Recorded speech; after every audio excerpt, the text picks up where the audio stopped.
Depressed, frustrated, sad, confused. You want answer. Let's talk. Give me a message sa page ko sa Philippine Dating Coach and you can have one-on-one coaching with Coach Baze, your dating coach. Just please subscribe to my channel and hit the bell button.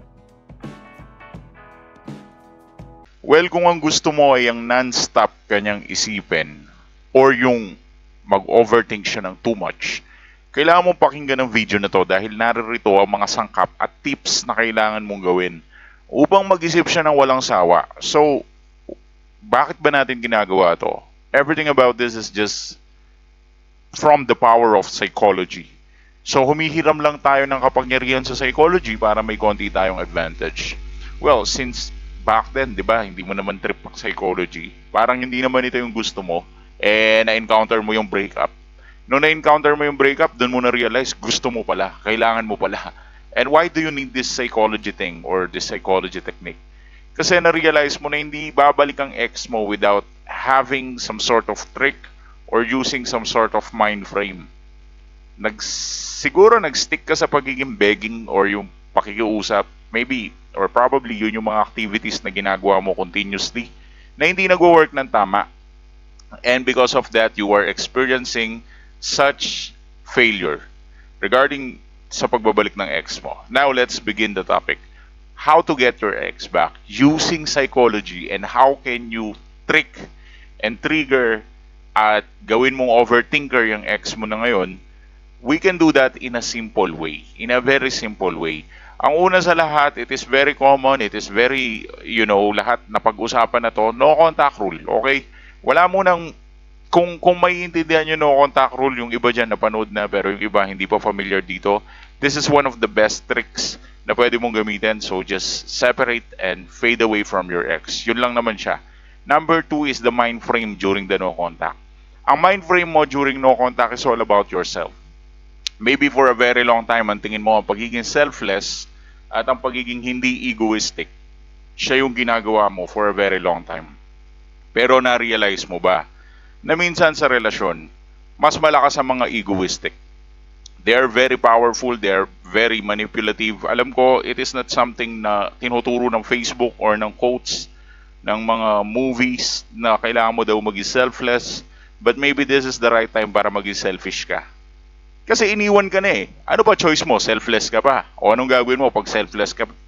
Pag selfless ka, ang gagawin mo, hahabulin mo ang ex mo. And you will do everything as you can dahil sa sobrang selfless mo. But once you become selfish, that would be the time na iti-trigger mo yung tinatawag nating self-respect. Dahil kapag na-trigger mo ang self-respect, matitrigger mo na rin ang value. Ang self-value at ang self-worth. Tandaan nyo, sa mga nag-a-assume dyan na ang self-worth matitrigger siya by being selfless, it's next to impossible. Kung gusto mo na matrigger ang self-value mo at ang self-worth mo, ang kailangan mong gawin is maging selfish. Maybe hindi ito yung turo ng mga pamilya mo or ito yung turo ng Facebook. Alam ko, hindi yan yung gusto mong marinig. Pero if you want to play the game of psychology, you need to be selfish. Paano ba magiging selfish during this breakup? So I advise na ang unang step para maging selfish during this breakup is find your own happiness. Have some fun. Lumibot ka muna, gumala ka muna, libangin mo muna yung sarili mo to the point na sobrang selfish mo, kakainin mo lahat ng gusto mo, magpapaganda ka, mag-e-exercise ka, magda-diet ka, anything, diet, kumain, alam ko halo-halo yan pero nasa pagbabalance lang ng schedule mo yan. It is just something na pupunuin mo ang sarili mo ng activities to the point na you will be having some fun. Ngayon ang tanong mo probably is paano babalik yung ex ko if I'll have some fun? If I will be having some fun, paano babalik yung ex ko? Anong kinalaman nito dito? And now, let me explain. The only thing that will make your ex come back to you is because you are making your ex realizing, pinaparealize mo sa kanya, na hindi na siya importante sa mundo mo. If you have a genuine fun, o yung tinatawag nating legit hindi fake, hindi mare, hindi ganun, di ba? Isang legit na fun na talagang masaya ka, you are enjoying your life, you're having some fun. If you have that kind of thing, pinaparealize mo lang sa partner mo or sa ex-partner mo na hindi na siya importante sa life mo. At once na naparealize mo yung hindi na siya importante sa life mo, iti-trigger mo doon yung salitang FOMO or yung fear of missing out. Kasi yung ex mo na yan, meron yung mataas na level na insecurity. Pero dahil vinalidate mo yung feelings niya, pinaramdam mo sa kanya na lagi kang available at lagi kang nandyan, dahil vinalidate mo yun, ngayon yung ex mo, feeling niya, hawak niya ang mundo. So wala na siyang insecurity, wala na siyang bitterness. At dahil wala na siyang bitterness, ikaw ngayon ang bitter, ikaw ngayon ang insecure. So, feeling protected na siya, hawak na niya ang trono, and because of that, your ex probably thinking that he or she is the boss. And now, paano ka na? You're like a fan para sa kanya. Para ka lang fan niya. Siya yung artista. So, he doesn't feel value on you. 'Di ba? Kasi para ka lang fans eh, 'di ba? Para siyang artista. So, saan niya mararamdaman yung value niya? Mararamdaman niya na kailangan niya ng value dun sa mas mataas sa kanya. Like for example, ikukumpara natin, isa kang simpleng aktor sa Pinas. Makikita mo ang value mo kapag nakamit ka na ng isang Hollywood actor na idol mo pala. Pero pag nakakita ka lang ng fan mo, syempre less respect. Pag nakakita ka ng idol mo, more respect. Parang ganun lang yung game ng psychology, di ba? Napakasimple lang. Same thing din sa relationship. Kung nakikita niya na masyado kang fan-made or fan action yung mga pinagagawa mo, anong mangyayari sa kanya, di ba? Mababalidate mo lang siya lalo, mawawalan siya ng respect. At ang respect na yan ay napakahalaga. Now, kung gusto mo magkaroon siya ng non-stop thinking of you, then kailangan mo siyang torturin by showing and showboating, yabangan mo ang ex mo na hindi siya importante sa life mo. Believe me, kapag pinakita mo sa kanya na, oh, wala kang silbi, kaya kong maging mahalaga, kaya kong maging masaya kahit wala ka.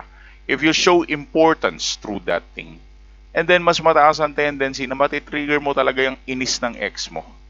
Alam mo yun, kaya mo siyang baliin dahil sa mga pinaggagawa mo. So just to simplify it, if you want to get your ex back in your life, you need to get yourself back in your life first. You need to respect yourself, you need to be selfish, and you need to have some fun. Now, you will ask me a question, how can I have some fun? Paano ko totorturin yung isip ng ex ko na nagpa-fun ako? Di naman niya ako ini-stalk.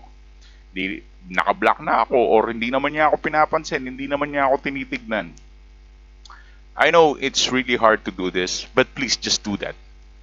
Huwag ka nang humanap ng reason kung kailan ka niya i-stalk. Huwag ka nang humanap ng, alam mo yun, ang problema kasi sa inyo, masyado kayong technical eh. Ang gusto nyo muna, makita ng ex nyo, ipagyabang nyo muna na having some fun. Then hindi genuine yun. Kasi kung mag-have some fun ka para lang mapansin ng ex mo, sino niloloko mo? Ako. Ikaw. Sarili mo lang ang niloloko mo dito if you will be having some fun na hindi naman totoo dahil na nagpapapansin ka. Ang ibig ko sabihin, if you want to have some fun, and then have some fun. You don't need your ex's validation. Hindi mo kailangan na i-stalk ka pa niya. Basta magkaroon ka lang ng fun. Okay? Exercise. Labas ka, gala ka, party. Everything that will make you happy. Come on! Sulitin mo tong breakup na to. I know na hindi mo naman kailangan lumampas doon sa limit na meron ka. But by this time, kung dati matipid ka, go ahead, labas muna.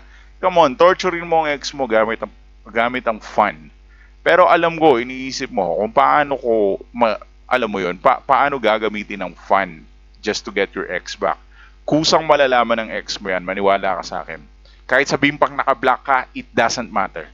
Merong mga ways at makikita ng ex mo yan. You just need to believe right now. Okay?